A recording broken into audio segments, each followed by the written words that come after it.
శ్రీమాత్రే నమః. అందరికీ నమస్కారం అండి.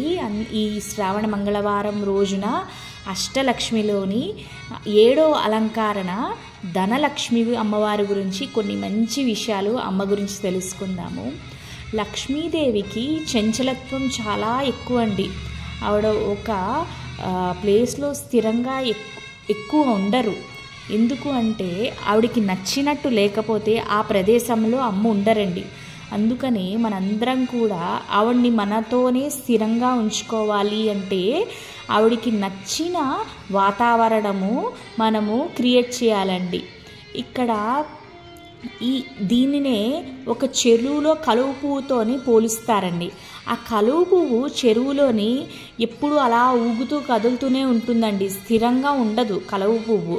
అందుకనే ఆ మహాలక్ష్మీదేవి ఈ కలువ పువ్వుని ఆసనం కింద చేసుకుని అమ్మవారు చూడండి, ఏ ఫోటోలో కానీ ఎక్కడైనా కూడా సాధారణంగా కమలాసనంలోనే కూర్చుంటారు.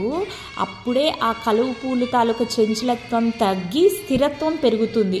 అలాగే మన మహాలక్ష్మీదేవిని కూడా మనతో పాటే స్థిరంగా మన ఇంట్లో ఉంచుకోవాలంటే చక్కగా గడపలకి పసుపు రాసుకోవడము, మన గడపకి రోజు మన వాకిట్లో ముగ్గు పెట్టుకోవడము, 2 పూట్ల దీపం నైవేద్యము, పోనీ రోజుకి ఒక్కసారైనా దీపం పెట్టుకుని ధూపం వెలిగించుకుని ఇల్లంతా శుభ్రంగా ఉంచుకోవాలండి.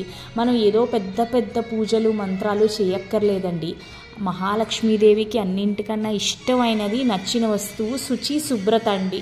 చక్కగా పండగలు వస్తే ఇంటికి మామిడి తోరణాలు కట్టుకుని ఆ ఒక్కరోజైనా సరే శ్రద్ధగా మనము అమ్మని పూజించుకుంటే చాలండి. అమ్మవారికి ఇన్ని ఆభరణాలు కొన్నానా, అన్ని నైవేద్యాలు పెట్టాను, కానీ అమ్మ నేను అనుకున్నది చెయ్యట్లేదు, ఇన్ని గంటల సేపు పూజ చేశానని చాలామంది అనుకుంటారండి. చిన్నవి పాటిస్తే చాలండి, అమ్మవారు ఎప్పుడు మనతోనే ఉంటారు. చక్కగా చేతుల్లో గాజులు వేసుకుని కాటిక బొట్టు, మన కాళ్ళకి పసుపు రాసుకుని, ఇవన్నీ కూడా కాటిక బొట్టు పసుపు కుంకుమ ఇవన్నిట్లోని కూడా అమ్మవారు ఎప్పుడు నివసిస్తారండి.